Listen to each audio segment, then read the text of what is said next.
Hi everybody, welcome to the QB School. I am JT O'Sullivan. Today, Mac Jones, 2 for 3, great day at the plate. Fired up for this one. If you like winning football, this is your jam. Let's get it going. Welcome to the QB School.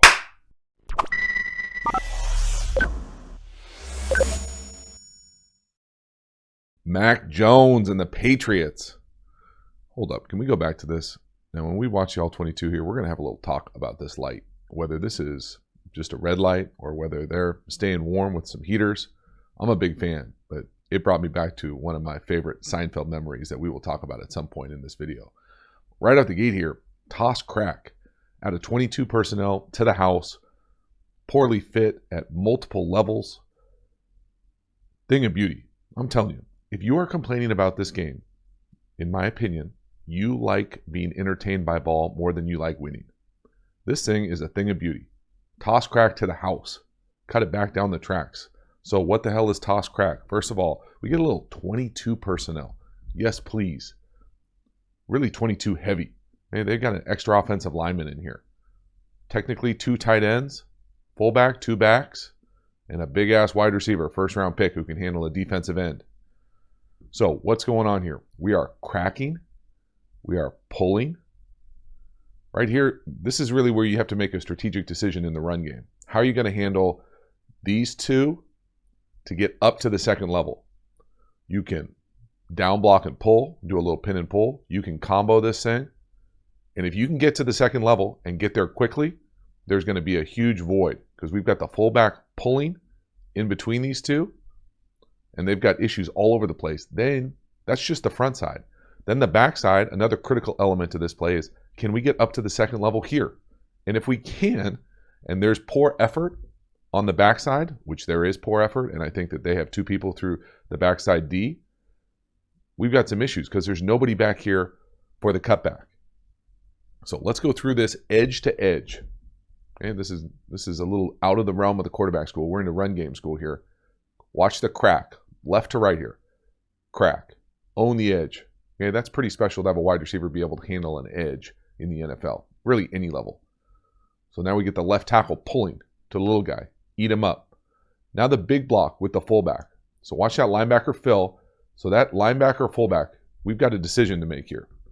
Now as a running back, I personally coach in running backs or anybody who runs the ball. I don't love to tell people too much. I like natural instincts and vision to take the lead here. But the best coaching advice I've ever heard is run through common color. So we see white here. The way that this linebacker, in my opinion, soft fills this thing, he comes a little bit to the inside. We end up seeing white here. So really, if you were telling this guy, picture perfect, let's run through common color, it would be right there. This safety would have to come out of the roof and have to go make a tackle in space. That's a tough ask. But he says, great vision, the running back, and is able to see this cut all the way back. Because the safety has to come over here and force the front side, because of how they handle the backside, there's no one to the backside. And again, our linemen are up at the second level. Levels of defense, if we can get up to the second level of a defense, they're going to be in all sorts of trouble. But just the pure vision here from the back, you can see the way that linebacker fills with the fullback. When he takes that inside angle right there, puts his head on the inside of the fullback, you can see the common color to the left. But it's an even better cut with the vision all the way back. I mean, look at that hole. My God.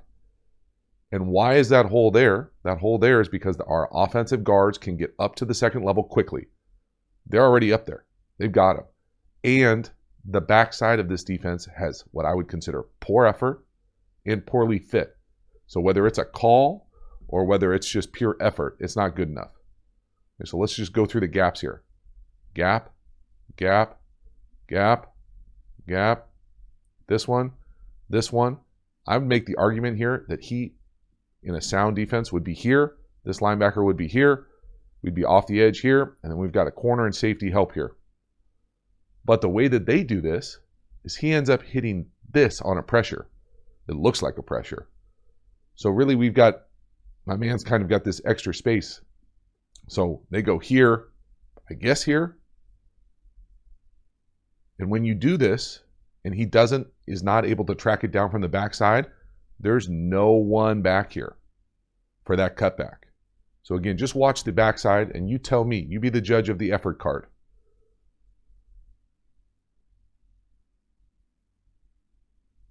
mean, the D tackle defensive end on the other side, you know, and that's not it. Now, it's not it from the gap fitting either, but my goodness, to the house. And it's just toss crack. Now, just toss crack when you can get up to the linebackers and you can get downhill and you don't get great effort and maybe some poorly fitted on the backside. I mean, that's wide open. Cut it in half. I mean, just a thing of beauty. Look at the left tackle finish down here at the bottom of the screen. Yes, please. Get off me. I accidentally fell on you after I threw you to the ground. That's big time. I mean, it's a thing of beauty.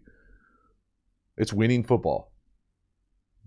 I probably am one of the quarterbacks that like this type of stuff more than most, but my goodness, that is how you lean on somebody. Again, watch this thing, left to right, crack, pull, up to the second level, backside, no moss, house. Nothing better than running right down the hash. Love it. Then they come back to 2-point play and run the same damn concept, a little bit different formation. They actually have it. They don't block it correctly, in my opinion, left guard, center here, and it doesn't matter. Get your guy in space. That's a hard-ass tackle. Think of what was that college football game this week? The Baylor game. This is a hard tackle, running in space like this. But again, look at the edge. The left edge is the exact same block. Now, it's not the exact same play. Different personnel here, different formation. We're down. We're out. I mean, that's the same crack element. Now, how do they handle this element? Left guard, center. This is a hard ass here, depending on how you want to do this. I personally am more of a pin and pull guy, where I would be down here and then ask the center to come get this. But that's a tough ask at any level too.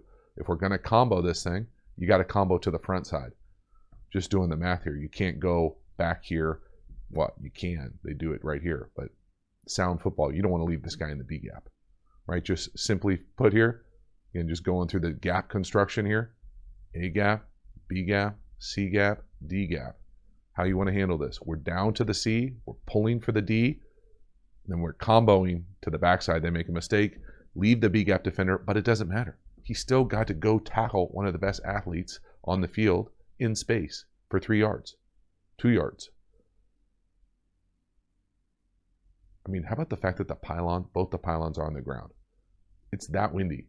If y'all never picked up a pylon, especially in the league with the cameras in them probably, they're heavy as hell. They're heavy as hell anytime. I love it. I love it. Going back to the well, the same play from a different formation, dress it up. I mean, they're fortunate to get lined up. Look what the motion does to the defense here. They are lucky they get that safety adjustment at the end. If they would have hit that thing in pure motion as opposed to a shift, so this is a shift. He motions across, he gets his feet set. If they had to do it over again, they probably wouldn't alert this to multiple plays. They just run it, motion, snap it right now. I mean, it walks in. But because they shift, they allow the defense time to reset their front, but it doesn't matter. Leave the B gap defender. 2 points. I mean, it's just great football. I love the fact when people go back to the well like this. They got him schemed up. Don't let him go to the sideline, make an adjustment. It's a wrap. Next one. So this light right here. If that light does not remind you of Kramer and the Kenny Rogers chicken place that goes in next to him in Seinfeld and them like sleeping with the red light on them, we grew up in different times. Love it. Halftime, you dig the channel and you haven't already, please subscribe, hit the bell, get the notifications. It lets you know when we go live, when we put out more content. I certainly appreciate the support for the channel. Then if you want even more Quarterback School content, hop over to the Quarterback School Patreon community, usually 3 to 4 videos a month, really trying to create the environment of what it's like in an NFL quarterback room. Usually longer form videos, preparation, detail, footwork, concepts, all sorts of breakdowns. If you're interested in that, check that out. And then if you are looking for the absolute premium content that the Quarterback School channel offers, check out the courses. Have a number of different courses. Have a free course on the quick game, passing game. Have an RPO course, how to beat every coverage, pass protection, tempos, more courses in the pipeline as well. So get over there, check that out if you are looking to take your football knowledge and understanding to the next level. Thanks so much. Let's keep the video going. Next one here. Let's throw it. So we get a little wing up top action. We're going to crack down on the defensive end. It's going to sell the DB to fit the run, and then we're going to come right out, give our guy a shot, circus catch. Now, obviously, really cool scheme here, just from watching the tight end block down and that heavy personnel group with the extra offensive lineman in there. See that 81 come down and then out, what it does to 30. The only thing I will say here, first of all, the left tackle takes an L. Fortunate to get this thing off. But being a guy who bounced around a number of different places, played in a bunch of terrible weather, horrific weather, nothing about it's fun. When you go to throw, I will say one of the easiest things to learn, or you don't even have to, you can learn it anecdotally here. Drive throws are better than any sort of touch throws. And what I mean by drive throws is I'm thinking like comebacks, hitches, outbreaking routes where you can let it rip like a fastball. That little touch, just that little up and over right here, makes this throw significantly harder. It looks wide open, and it is wide open. But when you put any sort of touch on it, you just feel like the elements can grab that thing and go any different direction. So yeah, it looks like a miss. Yeah, you probably think you have bigger hands than he does. It doesn't matter. I'm telling you, that's a hard-ass throw in the elements because of the touch element of it. Now, it's wide open. Maybe he could drive it a little bit harder, but it's one of those things where it's so wide open, you just want to give him a shot. I think he did a nice job right there. Next one here, 3rd and 4. Quarterback sneak, 2 middle fingers. 3rd and 4 quarterback sneak. Back-to-back quarterback sneaks. I'm telling you, if you are making fun of this, you don't like winning football. This is so middle finger. And the Bills actually get lucky here that it's not worse than this because they're slanting the nose. We can see it from the back end here. This should be more. They should have gotten a first down on this one. Watch the nose, that one technique on the center's left. Watch him slant across at the snap. Now, normally when you run quarterback sneak, offensive line coaches love to get up in the short yardage goal line meeting every single Friday and go, we're going to run quarterback sneak at the bubble. And they draw like this wedge. Everybody come in. Shoulder pads to hips, and we're going to drive and go. And that's great. And so it's easy to see where the bubble is here. But the Bills here are running a little pressure from the front side. He's crossing face. So if he wasn't crossing face, this thing would really hit. We'd really get a wedge going. They get kind of fortunate that they're running this stunt to our left. You can see that. Look at that. I mean, that's the perfect call there for that sort of run. They luck into it. They're not thinking quarterback sneak here. Just imagine if he went to the left. He might run out of it. The old high school sneak where you call a sneak and just catch him double B-gap blitz, take that thing to the house. I mean, that's a thing of beauty. I love that so much. It's tough, man. When teams do that to you, it is tough. And here are the next final 2 passes here. A little naked. You know, probably would have loved to have seen him just run it here. You know, get 2 or 3, get a collision as opposed to throwing a contested wheel comeback. Now, I will say, just watching the route down here to the bottom, this is a penalty. We're faking the out, up, wheel. He's grabbed. That's a bear hug at the top of that thing. They know you're not going to go downfield and let that thing rip. They can sit on everything. But, I mean, that's defensive holding. That's pass interference. That's whatever you want to call it. Not going to get called in a game like this, ever. To me, quarterback-wise, watch the fake here from the back, too. Fakes the cameraman out. I mean, that's detailed, y'all. Catching it and tucking it. Sort of tucking it. Faking the catch, though. I love it. Just get what you can get there, maybe. But being real picky should have been a penalty. One more time, just down here with the route. Again, I like the fact that it is a comeback. It's a drive throw. It's just, you know, if it's not there, and I think really both quarterbacks could have done a little bit better job of this, both play callers. Allow the quarterback to run it a little bit more. You know, I know Mac Jones that's not his forte, but get out on the edge, tell him if it's clean, let it rip. If it's not, go get us 4. And it's the same thing as running G lead. Just creates a little bit more horizontal stress on a defense. Again, the details of the fake, out on the edge, penalty, never going to call. Last one here, 3rd and 11. I feel like the fried chicken is ready to go. Prefer mine spicy as opposed to classic. Little screen here. Some really cool details that I love here. Obviously, New England's going to be well coached. We get a flying bag there. Pretty rare. Details here with the screen. So they kind of luck into a little bit with, this is just a nice little chip and then slip screen here. So he's going to come up, hit this defensive end. It actually makes the defensive end spin in. It's like the best case scenario. Things to pay attention to here, why it's just offensive construction, offensive architecture. They're running essentially wheel posts here. So they're going to block here. They're going to block here, flat post. So what does that do, besides for it being a concept maybe you can throw if you're hot, is that if it's in any iteration of man or man match stuff where these guys are running with the flat defender or running with number 2, it creates a huge void in the middle of the field, just from the pure design element of it. The other part that I think is great, offensive lineman, this is a hard thing to learn in the screen game. The first guy to block, you got to block whoever you think has the back. So the first one out, offensive line, goes straight to this guy. Don't be running sideways. Don't be waiting for any sort of call. Just go get the guy who has the back. And if you do that, you got a great opportunity for a big screen hit. Now, it's not enough for a first down, but there's a lot of elements here.